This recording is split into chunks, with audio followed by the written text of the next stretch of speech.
नमस्कार, मैं मनीष स्वागत करता हूं आपको अपने इस यूट्यूब चैनल पे। दोस्तों, इससे पहले अपन पीरियडिक टेबल से कुछ प्रश्न देखे थे जो कि आपके एनसीईआरटी के मैं लाइन बाय लाइन पढ़ के आपके लिए क्वेश्चन पिक करता हूं, क्योंकि आप लोग में से बहुत लोगों ने बोला था कि सर एनसीईआरटी पढ़ने में दिक्कत होती है, समझ में नहीं आता, उसमें से कैसे क्वेश्चन पिक करें। तो एज ए एक्सपीरियंस फैकल्टी या आप कह सकते हैं कि इतना सारा पढ़ने के बाद, क्योंकि मैंने आईआईटी की तैयारी में भी पढ़ा था, इंजीनियरिंग में भी पढ़ा था, तो इतना पढ़ने के बाद इतना तो एक्सपीरियंस हो गया कि कहाँ से क्वेश्चन पूछे जाते हैं। तो हो सकता है कि मेरे एक्सपीरियंस आपके काम आ जाए, इस वजह से मैं एनसीईआरटी के लाइन बाय लाइन पढ़ के आपके लिए क्वेश्चन पिक करता हूँ। और ये चीज़ मैं शुरू से ही करता आया है। जब मैं 10th स्टैंडर्ड में पढ़ता था या 8 या 9th 10th में, तो उस समय भी हमारे टीचर ऐसा हुआ करते थे कि वो एनसीईआरटी पढ़ने की आदत डलवा दिए थे अब हम लोग को। तो उसी समय से ये डेवलपमेंट आ गई थी कि एनसीईआरटी को कैसे पढ़ा जाए, और अभी भी काम आ रहा है, क्योंकि आपको पढ़ाने में और एग्ज़ाम देने में भी मेरे को काम आता है। तो आपको दिक्कत ना हो, क्योंकि स्टेट बोर्ड में अगर आपने पढ़ा है तो उतना अच्छे से आपने एनसीईआरटी को कवर नहीं किया होगा, ये मैं आपकी मजबूरी समझता हूँ। इस वजह से मैं आपके लिए क्वेश्चन को फ्रेम करके एनसीईआरटी से लाता हूँ, जिससे कि आपको फ़ायदा हो।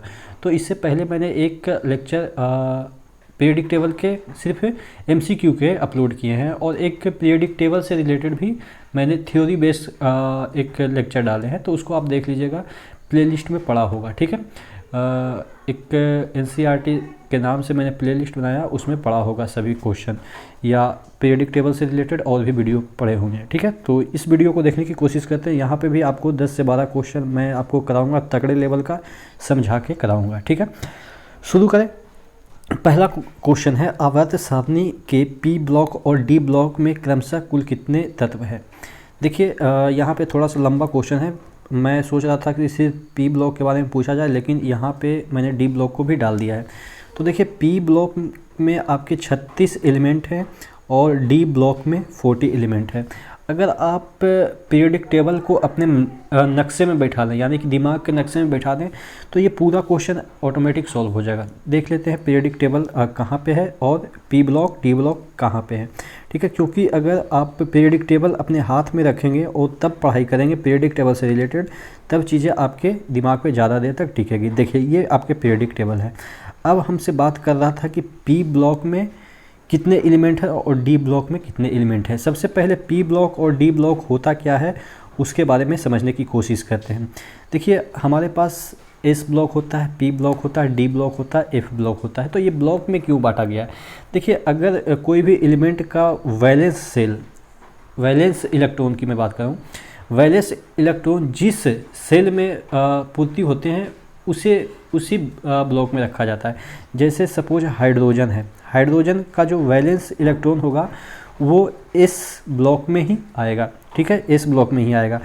अगर हम बात करें नाइट्रोजन की, तो नाइट्रोजन का वैलेंस इलेक्ट्रॉन यानी कि सबसे बाहरी इलेक्ट्रॉन किस ब्लॉक में आता है? पी ब्लॉक में। तो ये नाइट्रोजन को हम पी ब्लॉक में रखते हैं, ठीक है। जो आपके इस तरह से ब्लॉक बने रहते हैं कि वैलेंस इलेक्ट्रॉन जिस ब्लॉक में आएगा उसी ब्लॉक में हम उस एलिमेंट को रखते हैं।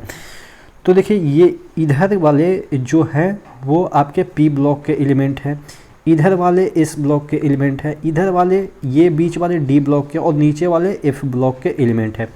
अब देखिए, यहाँ पे हीलियम जो है वो भी आपके पी ब्लॉक का एलिमेंट है, सॉरी एस ब्लॉक का एलिमेंट है। लेकिन इधर क्यों रखा गया है? क्योंकि यहाँ पे ये इनर्टनेस शो करता है, यानी कि इसके वैलेंस इलेक्ट्रॉन इनर्टनेस शो करता है, यानी कि इसके जो वैलेंस इलेक्ट्रॉन हैं वो ना कहीं पे जाते हैं ना कहीं से आते हैं। तो इस वजह से हीलियम को यहाँ पे रखा गया है, लेकिन ये आपके एस ब्लॉक का एलिमेंट है। जैसे आप हीलियम को 1s2 लिखते हैं, अगर इलेक्ट्रॉनिक कन्फिग्रेशन लिखें तो 1s2 लिख रहे हैं, यानी कि वैलेंस इलेक्ट्रॉन इसके एस ब्लॉक में आ रहे हैं, तो यानी कि जो हीलियम है वो इस ब्लॉक का एलिमेंट है। आप देखेंगे कि जो ये आपके ये ग्रीन कलर का है वो आपके इस ब्लॉक का एलिमेंट है, यहाँ पे भी दे रखा है, ठीक है। और ये जो एलिमेंट है वो आपके पी ब्लॉक का एलिमेंट है। देखिए, हम पूरा थ्योरी समझा रहे हैं, एक क्वेश्चन से मैं आपको पूरा एक कंसेप्ट समझाने की कोशिश कर रहा हूँ कि कैसे आप और भी क्वेश्चन को कर सकते हैं। ऐसा नहीं मैं यहाँ पे करना चाह रहा है कि आपको एक क्वेश्चन दिया और उसके बाद आगे आंसर दिया कि 36 और 40 आंसर इसका होगा और आगे बढ़ गया। इस तरह से करना होता तो मैं अब तक तो लेक्चर भी ख़त्म कर दिया होता, लेकिन ऐसा नहीं होता है। साइंस में आपको समझना पड़ता है, क्योंकि अगर साइंस को नहीं समझेंगे तो ये इस तरह से रट्टू तोता की तरह अगर आप साइंस रटेंगे तो मुश्किल है, क्योंकि आजकल जो क्वेश्चन है वो इसी तरीके से एक एक चीज़ अंदर से पूछा जाता है। तो समझने की कोशिश कीजिएगा, थोड़ा सा पेशेंसली इसको देखने की कोशिश कीजिएगा, जो मैं समझा रहा हूँ वहाँ पर फोकस कीजिएगा, ठीक है। तो इस ब्लॉक के एलिमेंट में क्या होता है कि उसके वैलेंस इलेक्ट्रॉन, यानी कि बाहरी, वैलेंस मतलब बाहरी जो इलेक्ट्रॉन होते हैं वो इस ब्लॉक में ही आते हैं। ऐसे ही डी ब्लॉक के एलिमेंट में जो वैलेंस इलेक्ट्रॉन है, 12वीं कक्षा के जो इलेक्ट्रॉन है वो किस में आएंगे, डी ब्लॉक में आएंगे, और एफ ब्लॉक के यानी कि एफ जो सेल होता है उसमें आएंगे, ठीक है। तो इस तरह से आपके कंसेप्ट है कि एस ब्लॉक में क्यों रखा गया है, पी ब्लॉक में क्यों रखा गया है, डी ब्लॉक में, या जो भी है, ठीक है। तो अब पूछा हमसे बेसिक प्रश्न पे अब आते हैं। इतना कंसेप्ट सीखने के बाद हम प्रश्न पे आते हैं कि पी ब्लॉक में कितने एलिमेंट है, डी ब्लॉक में कितने एलिमेंट है। तो अगर देखिए यहाँ पे जो आपके ब्लू वाला है वो पी ब्लॉक के एलिमेंट है, तो अगर यहाँ से हम काउंट करें 1 2 3 4 5 6 है, और इस तरह से अगर काउंट करें 6 1 2 3 4 5, 5 यहाँ पे कॉलम है, ठीक है, 5 यहाँ पे कॉलम है। तो देखिए सॉरी 5 यहाँ पे रो है, तो 6 एक में है तो 1 2 3 4 5 6, और यहाँ से 1 2 3 4 5 6 एक रो में 6 एलिमेंट हैं, तो यानी कि 36 हो गए। 36 आपके क्या हो गए, पी ब्लॉक के एलिमेंट हो गए, ठीक है। देखिए टोटल हमारे पास एलिमेंट कितने हैं, नोन 118। अगर ये आपके दिमाग में रहता है कि टोटल हमारे पास 118 एलिमेंट है, तो सब चीज़ हम इसमें क्लियर कर लेंगे कि पी ब्लॉक में कितने हो गए। पी ब्लॉक में आपके हो गए 36। अब देख लेते हैं कि आपके डी ब्लॉक में कितने हैं। तो डी ब्लॉक में यहाँ पे एलिमेंट आते हैं, ठीक है। यहाँ पे मैंने आपको एक ट्रिक बताया था, यहाँ पे आपको मैंने ट्रिक बताया था इसको याद करने का।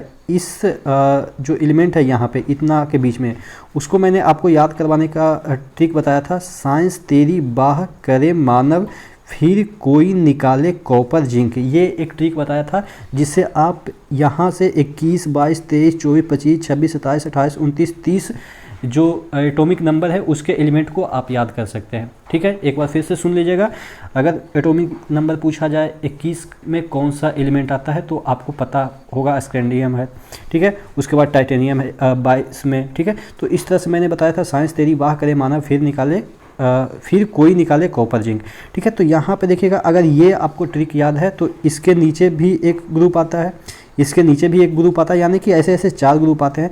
तो साइंस तेरी बाह करे मानव से अगर हम याद करें तो इसमें कितने एलिमेंट आ गए, इसमें आ गए 1 2 3 4 5 6 7 8 9 10 आ गए। तो 10 × 4 कर देंगे तो यानी कि कितने हो जाएंगे 40, ठीक है। 40 आपके डी ब्लॉक के एलिमेंट आ गए। इस तरह से याद कीजिए, ऐसे नहीं कि याद कर लिया कि 40 एलिमेंट है डी ब्लॉक के, 40 एलिमेंट है डी ब्लॉक के, ऐसे 10 बार बोले और याद हो गया, ऐसे वाला याद करिएगा तो भूल जाएगा। इस तरह से ये वाला याद कीजिए। इसमें क्या हो जाएगा कि आपको 23 नंबर के जो एटॉमिक नंबर के एलिमेंट है वो भी याद हो जाएगा कि 23 नंबर पे कौन है। 25 नंबर का कोई क्वेश्चन पूछ दिया जाए कि अच्छा बताओ 25 नंबर पे कौन सा एलिमेंट है, तो ये भी आपको याद हो जाएगा। तो यानी कि कितना भी क्वेश्चन आपसे किया जाए आपको याद हो जाएगा। तो इस तरह से आप पढ़िए। तो ये 40 डी ब्लॉक के हो गए, ठीक है। पी ब्लॉक के आपने कितना काउंट किया, 36 हो गए। यहाँ पे आपको पता है कि ये 14 एलिमेंट और ये 14 एलिमेंट होते हैं, ठीक है। तो यानी कि ये एफ ब्लॉक में कितना हो गए, ये वाला जो नीचे वाला है वो एफ ब्लॉक है, यानी कि 14 या 28। तो अब देखिए आपसे पूछा जाएगा कि एस ब्लॉक के एलिमेंट कितने हो जाएंगे। तो आपको जब 118 पता है और बाकी सब के बारे में पता हो गया कि पी ब्लॉक डी ब्लॉक एक ब्लॉक में इतने एलिमेंट है, तो इन तीनों को जोड़ देंगे तो आपका एस ब्लॉक का एलिमेंट आ जाएगा। जैसे अगर आप इसको जोड़ेंगे तो कितना आ जाएगा, 8 6 यहाँ पे देखिएगा, ये 1 2 3 4 5 6 7 8 9 10 11 12 13 14, ठीक है। 8 6 14 यानी कि 1 मिनट, 8 यहाँ पे 14 28, हाँ ठीक है। ये देखिएगा 40 प्लस 36, 1 मिनट, प्लस 28 करेंगे, 40 प्लस 36 प्लस 28, ये क्या आ जाएगा, ये आपका आ जाएगा 14, उसके बाद 4 3 7 8 9 1 10, यानी कि ये 104 हो गए। 104 हो गए तो हमारे पास एलिमेंट कितने हैं टोटल 118। ठीक है, तो 104 अगर हम माइनस कर दें तो ये कितना आ जाएगा 14, जो कि 14 क्या हो जाएगा 14 आपके एस ब्लॉक के एलिमेंट हो जाएंगे। ठीक है, तो यानी कि हमें याद भी करना नहीं पड़ा कि एस ब्लॉक में कितने एलिमेंट है। अब काउंट कर लेते हैं 14 है कि नहीं। देखिए यहाँ पे 1 2 3 4 5 6 7 8 9 10 11 12 13 14। ठीक है, तो इस तरह से आप कैलकुलेट करके पूरा पीरियोडिक टेबल को हम याद कर सकते हैं। ठीक है, अब एक और ट्रिक बताते हैं कि इसको कैसे याद रखेंगे। ठीक है, देखिए हेलिना के रब साझे फ्रांस में। ठीक है, मैं वो साइलेंट रखिएगा। हेलिना के रब साझे फ्रांस में। ठीक है, इस तरह से याद रखिएगा। ये वाला जो आपका ग्रुप है, ये वाला ग्रुप के एलिमेंट के बारे में अगर हमको याद करना है कि कौन कौन से एलिमेंट है तो इस तरह से याद रखिएगा, हेलिना के रब साझे फ्रांस में। ठीक है, तो इस तरह से हम बहुत सारे ट्रिक के थ्रू हम पीरियोडिक टेबल आपको याद करवाए थे। जैसे यहाँ पे अगर हम बात करें कि जो यहाँ के ग्रुप के जो एलिमेंट है उसको कैसे याद रखेंगे, इसको छोड़ देना है, ये इसको छोड़ के हमको ये वाला याद करना है क्योंकि इसी से क्वेश्चन पूछे जाते हैं। तो इसको मैंने याद करवाया था आपसे कि बेटा अली गया इंडिया टीलू। उसके बाद काम से गए शंकर प्रभु, नहीं पीते ऐसे सभी बीड़ी। ठीक है, और सलमा सी देगी तेरी पॉकेट। ठीक है, फ्लोरीन क्लोरीन ये तो आपको याद ही रहता है। हे नेता और कर्मचारी जीवित रहो। ठीक है, तो इस तरह से मैंने आपको बहुत सारे तरीके बताए थे। और यहाँ के जो एलिमेंट हैं उसको कैसे मैंने आपको याद करवाया था, यारी जरा निभा मौत तक रुकावट राह पड़े आगे कूद। तो इस तरह से मैंने आपको सभी एलिमेंट जो कि पूछे जाते हैं, यहाँ से तो नहीं पूछे जाते हैं इन दोनों से, लेकिन ये भी मैंने आपको याद करवाया था। तो मुझे लग रहा है कि एक क्वेश्चन से मैंने आपको बहुत सारी चीज़ें बता दिया है। ठीक है, तो अगला क्वेश्चन की ओर चलते हैं क्योंकि अगर ज़्यादा डीप में आपको बताने लगे तो आप बोर फील करेंगे। ठीक है, अब क्वेश्चन पे आ जाते हैं डायरेक्ट। ठीक है, धीरे धीरे आपको इसी तरीके से सब कंसेप्ट क्लियर मैं करवा दूंगा। ठीक है, दूसरा क्वेश्चन देखते हैं। आधुनिक आवर्त सारणी में कुल कितने तत्व मौजूद हैं, ये अभी मैंने बताया। ये आपको एग्जैक्टली याद रखना है 118। ठीक है, अगर ये चीज़ें याद है तो मैंने जो पीछे बताया कंसेप्ट वो सभी चीज़ें याद हो जाएगा कि आपको पी ब्लॉक में कितने एलिमेंट है, एस ब्लॉक में कितने एलिमेंट है, डी ब्लॉक में कितने एलिमेंट है, इस तरह से आप निकाल लेंगे। ठीक है, हीलियम किस ब्लॉक का तत्व है। देखिए मैंने ये वाला क्वेश्चन आपको शुरू में ही बता दिया। तो यानी कि देखिए जो आगे क्वेश्चन पूछे जा रहे हैं वो पिछला ही क्वेश्चन में जो मैंने इतना डिटेल में बताया उसी से निकल रहे हैं। तो यानी कि आपको क्वेश्चन पे ध्यान नहीं देना है, कंसेप्ट पे ध्यान देनी है कि कंसेप्ट क्या है। क्योंकि अगर आप एक बार पीरियोडिक टेबल को अपने माइंड में बैठा लिए तो कोई भी कितना भी कैसे भी जिस तरह से भी क्वेश्चन पूछे आप एकदम से गाजर मूली की तरह उसको रेत देंगे। ठीक है, तो ये एस ब्लॉक का एलिमेंट है, मैंने बताया क्यों, क्योंकि इसका वैलेंस जो इलेक्ट्रॉन है वो किस में आता है, एस ब्लॉक में आता है। ठीक है, अगला देख लेते हैं। आधुनिक आवर्त सारणी में धातु, उपधातु और अधातु की संख्या क्या है। ठीक है, अब देखिए इसको भी पीरियोडिक टेबल से देख लेते हैं। धातु और क्या कह रहा है, उपधातु और अधातु की संख्या। तो यहाँ पे फिर से एक बार पीरियोडिक टेबल पे आ जाते हैं, देखिएगा क्योंकि यहाँ पे पीरियोडिक टेबल से आपको समझ में आएगा। ये आपको इस पीरियोडिक टेबल से समझाने की कोशिश करते हैं। यहाँ पे देखिएगा ये आपका एक बॉर्डर है जो कि आपको क्या देता है, ये आपको उपधातु देता है। यानी कि इधर धातु हो गया, ये उपधातु हो गया और ये आपके अधातु हो गए, यानी कि मेटल, मेटोलॉयड, नॉन मेटल। ठीक है, अब कौन कितना है ये आपसे पूछा जा रहा है। तो बस हमको ये अगर याद हो गया, ये याद हो जाएगा तो ये ऑटोमेटिक निकाल लेंगे। कैसे निकाल लेंगे, 118 होता है, माइनस कर देंगे इन दोनों को जोड़ के। ठीक है, तो ऐसे ही निकल जाएगा, याद करने की ज़रूरत ही नहीं है। तो ये वाला कितना होता है, 7 होता है। यानी कि मेटोलाइड कितने होते हैं, 7 होते हैं। 1 2 3 4 5 6 7 हो गया। ठीक है, अब देखिए अधातु कितने हो गए। यहाँ पे हाइड्रोजन इधर एक अधातु ही है। उसके बाद इसके इस साइड कितने हो जाएंगे, 1 2 3 4 5, 6 7 8 9 10 11 12 13 14 15 16 17 18 19 20।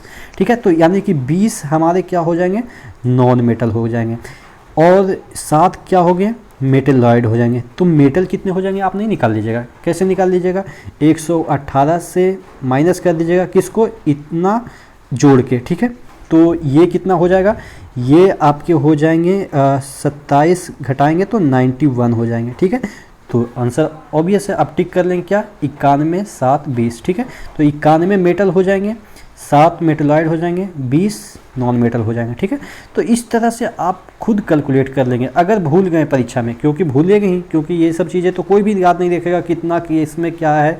तो इस तरह से अगर आप अपने दिमाग पे पीरियडिक टेबल को रखेंगे तो आपके लिए आसान हो जाएगी, आप आसानी से कैलकुलेट कर लेंगे। ठीक है, तो इसका आंसर क्या हो जाएगा, 91 7 20। ठीक है, पोलोनियम एक क्या है, देखिए पोलोनियम क्या है, एक प्रकार का मेटलॉइड है।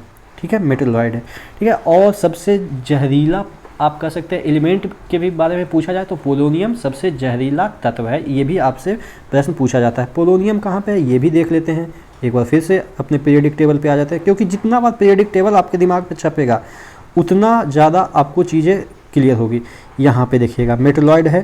ठीक है, ग्रीन में पोलोनियम लास्ट मेटलॉइड है। ठीक है, यहाँ पे देखिएगा सबसे नीचे, एक सबसे ऊपर है और एक सबसे नीचे है, बाकी ये दोनों रो में यहाँ पे भी आपके यहाँ पे भी एक है। ठीक है, तो इस तरह से देखिएगा यहाँ पे एक है, फिर दो का ग्रुप है, फिर यहाँ पे 2 का ग्रुप है। तो यहाँ पे देखिएगा पोलोनियम क्या है, पोलोनियम आपके क्या है, एक उपधातु है। ठीक है, मेटलॉइड है। ठीक है, अगला देख लेते हैं।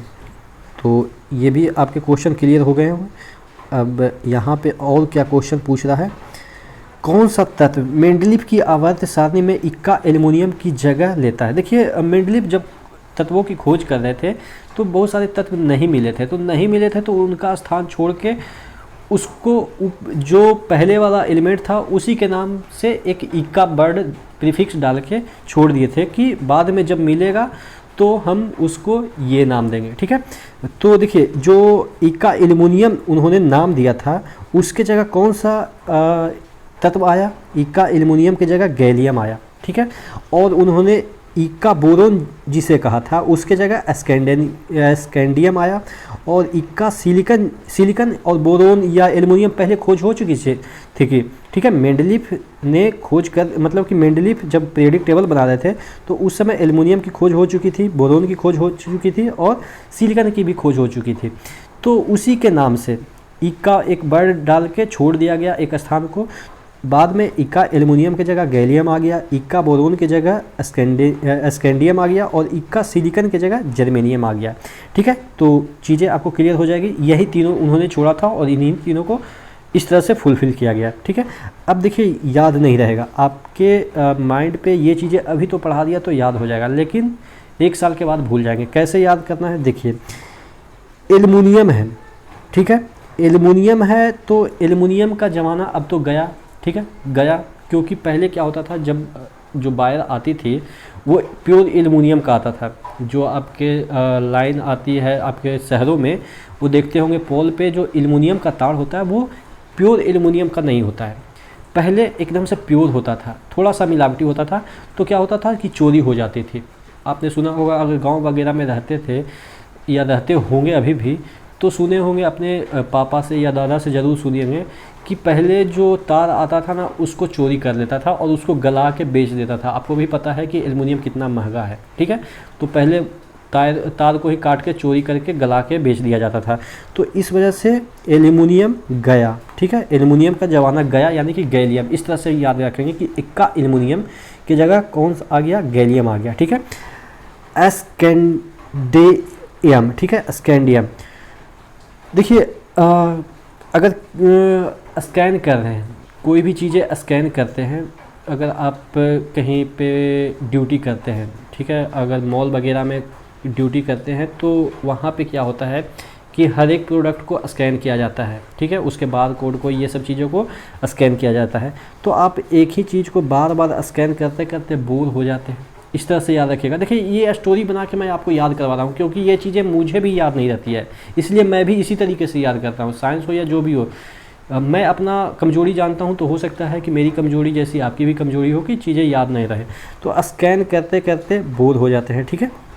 तो या इस तरह से याद रखेंगे इसको, इस तरह से अगर याद नहीं कर सकते हैं तो अगर कहीं पे कोई स्थान पे आपको बोर करना है, बोर मतलब पानी निकालने के लिए बोरिंग होती है ना, तो उस स्थान का स्कैनिंग करते हैं कि यहाँ पे पानी निकलेगी कि नहीं निकलेगी। एक इंफ्रारेड उसके अंदर भेजते हैं, इंफ्रारेड जो रे होता है उसको भेजते हैं अंदर, उसके बाद स्कैन करते हैं उस ज़मीन को। तो इस तरह से याद करेंगे कि स्कैंडियम जो है उसको इक्का बोरोन कहा था किसने? मेंडलीव ने, यानी कि इक्का बोरोन की जगह स्कैंडियम आया था, ठीक है। उसके बाद जर्मेनियम, यहाँ पे जर्मीनियम, ठीक है, जर्मीनियम।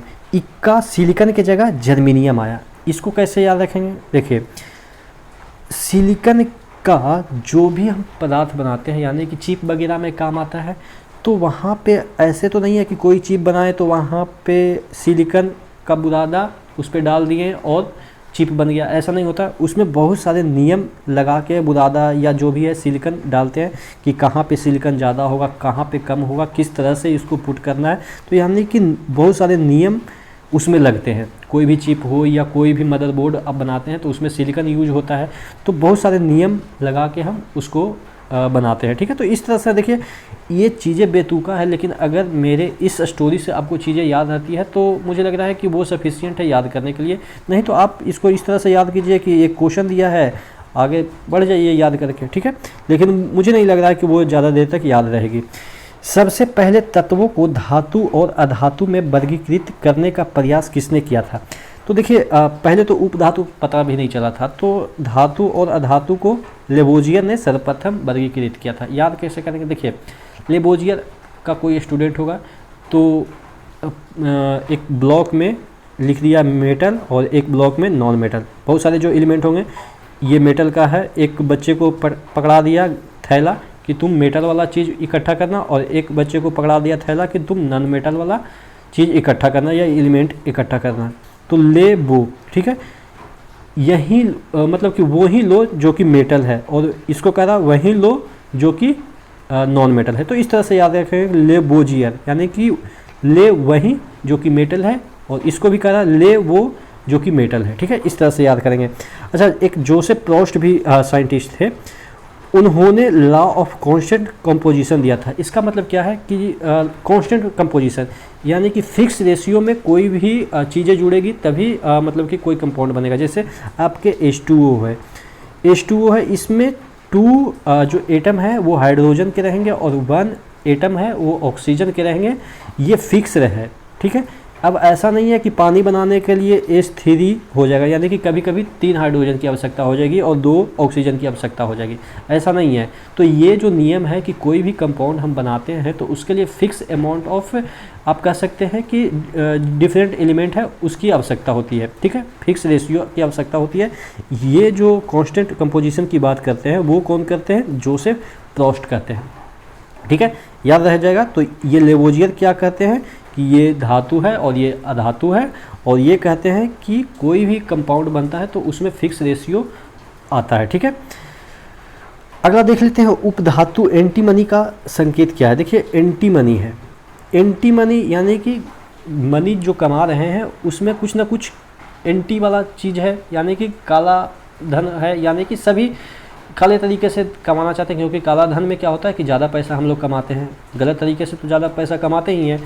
तो एंटी मनी तो सब लोग कमा रहे हैं अब, ठीक है, इस तरह से याद रखेंगे कि क्योंकि देखिए एंटी मनी है लेकिन यहाँ पे एस भी है, एकदम से जस्ट अपोजिट दिख रहा है ना कि एंटी मनी तो ए से स्टार्ट होना चाहिए इसका सिंबल, लेकिन यहाँ पे एस भी है। तो एंटी मनी में सभी लोग लगे हैं, एंटी मनी तरीके से, एंटी मनी पैसा बनाने में, या ब्लैक मनी जिसे हम कह सकते हैं, ब्लैक मनी में सभी लोग लगे हैं। अब देखिए इसको किसी के मतलब कि अपने ऊपर नहीं लेना है किसी को कि हम तो सही तरीके से पैसा कमा रहे हैं, बस ये याद करने का तरीका मैं बता रहा हूँ कि एंटी मनी सभी लोग आजकल बना रहे हैं। तो इसका जो सिंबल होगा वो क्या हो जाएगा? एस बी होगा। देखिए आपको ऑप्शन दे के कन्फ्यूज किया जा सकता है, एंटी मनी है तो ए एम करके दिया जाएगा, ए टी करके दिया जाएगा और ए एन करके दिया जाएगा। तो बहुत सारे लोग तो कंफ्यूज हो के पहली बार अगर सुने होंगे तो AM दे देंगे ऑप्शन में या AN टिक करके चले आएंगे, जो कि गलत हो जाएगा। तो इस तरह से आपको ये चीज़ें ध्यान रखनी है। तो आशा करते हैं चीज़ें आपको समझ में आई होगी। इसी तरह से बने रहिए चैनल के साथ। अगर 1% आपको फ़ायदा हुआ है तो वीडियो को शेयर कर दीजिएगा, लाइक कीजिएगा, तो मुझे थोड़ा सा कॉन्फिडेंस आएगा। बाकी इतना तो मतलब कि मेरे अंदर क्षमता हो ही गई है कि वीडियो लाइक करे या ना करे, मैं वीडियो बनाता ही रहूँगा। ठीक है, तो नेक्स्ट वीडियो मिले, तब तक के लिए धन्यवाद।